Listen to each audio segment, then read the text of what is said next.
Hello, this is Mad Level 4 here, and welcome to another video. Now, this is going to be my review of this week's episode of Game of Thrones. That is Season 6, Episode 8, also known as No One.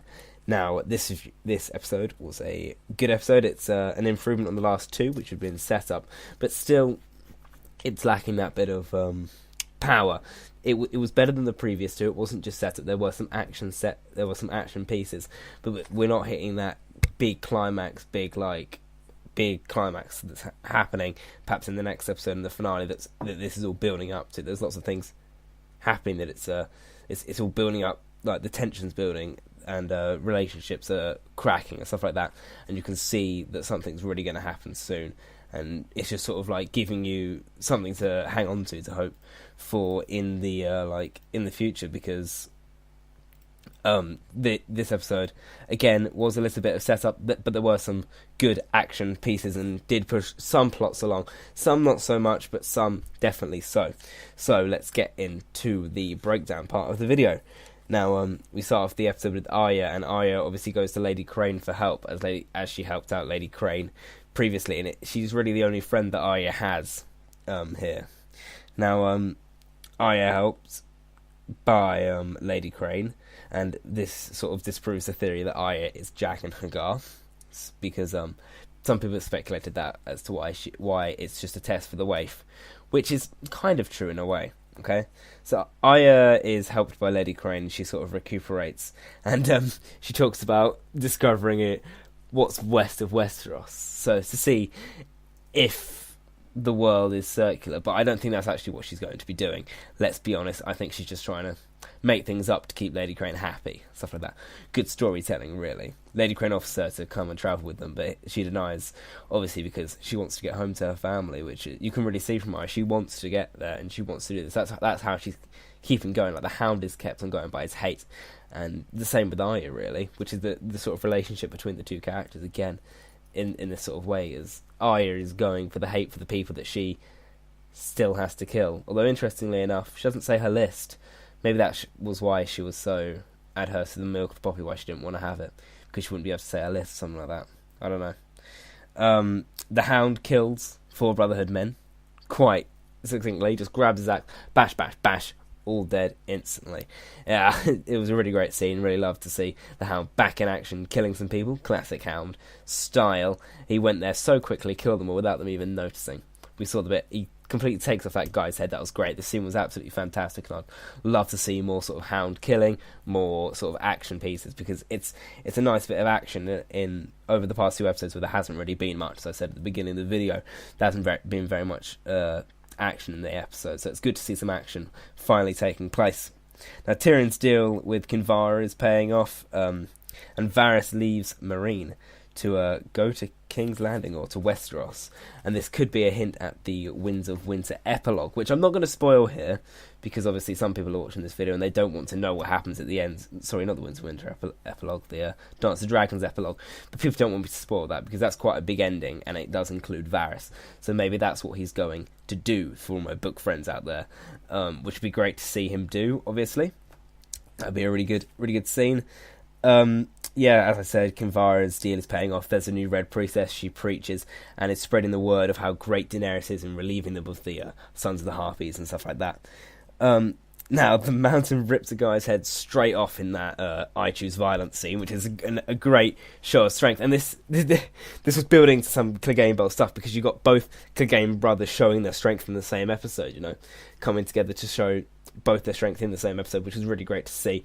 Again, it's a nice bit of action. I mean, I would have liked to see it go a bit further, but obviously it shows how weak the Sparrows actually are, as they just sort of ran away after that. Now, Brienne arrives in Riverrun, and we get some great Bronn and Pod banter, which is great to see them going back to seasons like 2 and 3, where obviously they had a lot of conversations together as they were with Tyrion. Now, Brienne wants to take the Tully army to the north, understandably, to fight with Sansa, but and Jaime will allow them. So Brienne goes to give his sword back, because obviously she has fulfilled her oath, but Jaime gives it back, and I mean, it's just a bit of character development between the two, I guess, which is pretty good. Now, the Blackfish rejects Sansa's offer And they say that the people at Riverrun have more men than the whole of the Stark army, which is amazing, to be honest, after the Red Wedding especially. And it would have been great to see them go up north, but unfortunately the Blackfish is extremely stubborn. But he does make some good points, that the Blackfish is protecting his home, and Sansa's just trying to get back her home, and then they just have to do the same thing with him. But, Cersei is sent away. She can't go stand next to the king because she's just a woman who has no power, and she's got to understand that. She doesn't really understand that.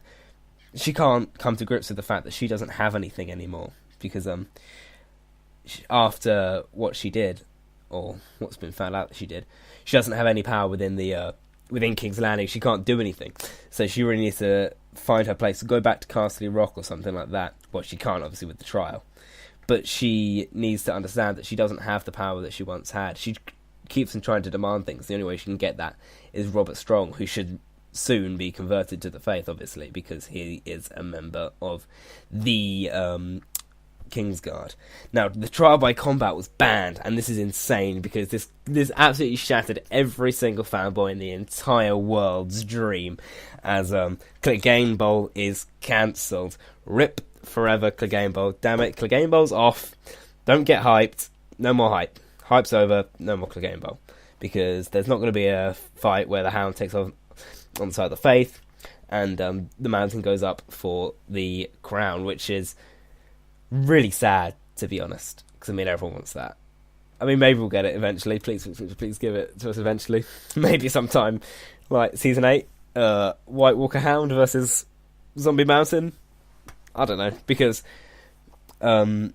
we are swiftly moving into this next, but I'm actually going to skip a bit into the video, as the Hound meets up with the Brotherhood, and they are going to go north, basically.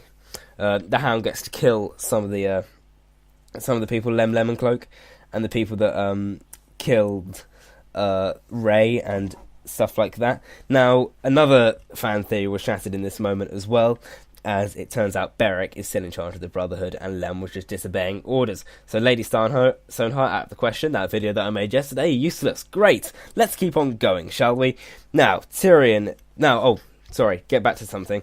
There was a rumor that Cersei got that got Qyburn to look into, but I have forgotten what this rumor is, and it looks like everyone else is forgotten. So I'll be back in a second, and I'll see if I can figure out what it is. Okay, so after a bit of reading, I've actually got some information on this rumor now.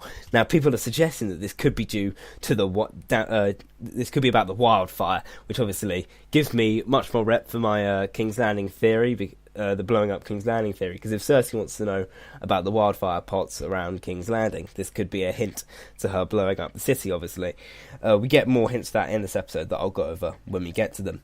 Now, Tyrion is struggling in Meereen to find fun, but gets Missandei drinking. That was a pretty funny scene, to be honest. But at the end of it, we do get some shock as the Masters have arrived in Meereen with a lot of ships, and I mean a lot of ships. And this is obviously going to be taking on the Meereen siege in the books. It's slightly different in the books, but I'll get onto those book changes later. Now, Edmure has a son, quite interestingly, and Edmure loves Cat. You can really see that. He loves her. The way that he talks about her in the episode, you can really see how much Edmure loves Cat and how much he misses him and how much he hates the Lannisters for killing them. But he is a broken man. That's the last episode's title, I know. But he is a broken man. He's not the same as he was before. After a year, because it has been 3 seasons, which is a year in the Frey's captivity. He's not doing well. So does obey Jaime otherwise, because Jaime threatened to kill his son and him and his wife and whatever. So Jaime releases Edmure, and he forces the men to surrender. Luckily, though, Brienne and Pod escape, but the Blackfish stays for some reason, for honour, I guess, which is good to see the Tully honour withstand, which is different from the books, obviously, because in the books the Blackfish leaves Riverrun and escapes when it's taken over, possibly with Robb Stark's son, but we don't know. That's a plotline that Dan and Dave, I think, are just closing off because it's a bit too far into it. Now, as I said, Meereen is being blown apart by the onslaught of siege ships. But Dany arrives on Drogon just in time to save Meereen, which is, like I said earlier, a book change, as Dany is not in Meereen for the siege. She is elsewhere. She is picked up by the Khalasar at the point that Meereen is in siege in the books, which is slightly different. Now, as I said earlier, the members of the Brotherhood are hanged and stuff like that. Beric's still in charge. Okay, the Brotherhood is going north to fight the White Walkers, because obviously they're a religious thing. They are the Lord of the Light and stuff like that. Beric is the chosen one, apparently. Or is it Jon Snow, or is it Stannis? Who knows? But, they're going north to fight the White Walkers. Now, Arya is visited by the Waif, who kills Lady Crane, due to her being, she had to die before, but she wasn't killed before, obviously, so the Waif still has to kill her. Now Arya runs, and she starts bleeding again during her run, but you can see her resilience in the fact that she keeps on going, she keeps on running. It's a great scene to watch her run throughout the streets. The Waif, she's very much like a Terminator, as I got pointed out to by a friend. He said that I haven't actually seen Terminator, so I can't really say, but he said that she's very much like the Terminator. She goes there straight to do her job. She's very straight-faced and very robotic in her movements. Is the Waif a Terminator sent from the future? Who knows? Theory confirmed. Waif Terminator theory confirmed. What? Okay, sorry about that. Now Arya fights the Waif blind and manages to kill her, obviously using the skills that the Waif taught her previously. She cuts off the candle's head, makes the room go dark, and obviously beats her because the Waif hasn't learned to fight blind, unlike Arya has. Now, she goes back to the House of Black and White with the face, and then decides to go back to Westeros, threatens Jaqen for a bit, and then just leaves him and says, "See you later, I'm off to Westeros, bye." So she's going to help, maybe in the war, tick a couple of names off a list. Maybe find Nymeria again. I'm actually thinking about doing a Stark video with their wolves and how they sort of relate to their characters' plot lines. So I'm going to get onto that in the future. But anyway, so this episode was really great. As I said at the beginning, it's good to see a bit of a change in the mentality of the writers to get a bit more action. And I mean, it's just slowly increasing the action levels until we get to the next episode, which I'm fairly sure is going to be a full-out war, which is going to be great to see, hence the lack of Jon and Sansa in this episode. So I'm going to do a preview for that episode later, possibly tomorrow, maybe they get a day after, because I've got another video to make. But yeah, that's it for this episode. Thank you guys for watching this video. It's getting a bit long now, so I'll see you next time.